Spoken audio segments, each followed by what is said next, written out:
looking at this game, again, you guys were saying this is what we expected to see at the beginning of the year. But when you look at it, though, this isn't the Alabama team we necessarily expected to see throughout the season. And coming off that Iron Bowl, 4 overtimes, what do you expect coming into this one? Because Nick Saban is now the underdog. Yeah, no shock at all that it's these two teams.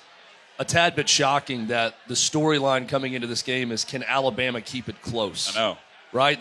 We didn't think we'd see that with either of these teams.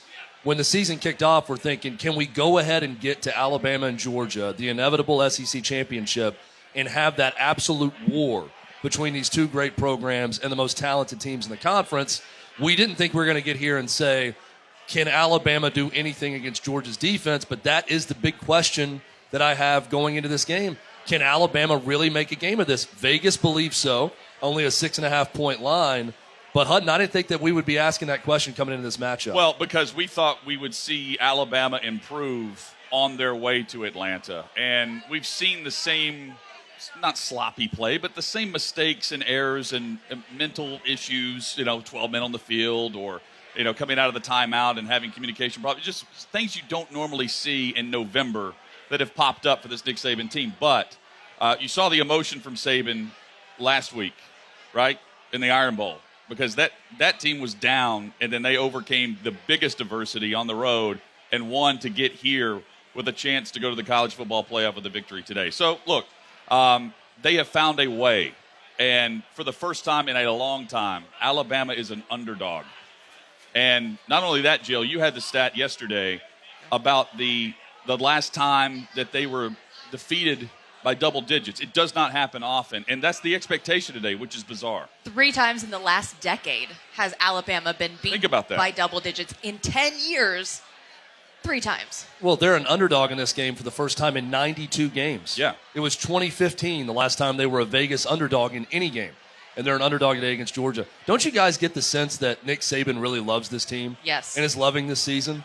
I mean, we've seen gleeful Nick Saban after close wins throughout the season. There's that video of him, face-to-face with the lights out during the light show with Bryce Young against Tennessee. This is going to be one of my 5 movie quotes today. I have to get the quota in. The great Pete Bell in the movie Blue Chips. He's having the big rant in the press conference at the end. He said, my favorite team I ever coached was last year. They were 15-15, and it wasn't good enough. Wasn't good enough for you, wasn't good enough for me, wasn't good enough for anyone. But they got the absolute most out of what we had. I sense Nick Saban sort of feels that way about this group. He knows that it's not perfect. He knows this isn't one of his best teams. But he loves it because here they are once again with a chance to play their way into a national championship playoff. Yep. And I don't know that he fully believed they would be here based the way this season has gone at times. Well, let's clarify, though, Chad. Not one of his best teams because we judge Bama based on previous Bama teams. Right. They're not judged against Georgia. People are judging Bama against what they've done in the previous seasons. That's why people are down on them, because they're not meeting the expectations that the fan base and everyone else, the national fan audience, expects for the Crimson Tide. But that makes today exciting because Georgia's the favorite. Georgia's unbeaten at this point for the first time since 1980. They've been ridiculed about that year, 1980, and how long it's been since they won the national title. They're the heavy favorite to go and win the title, 3 wins away from that. And Bama's trying to get in the playoff as well.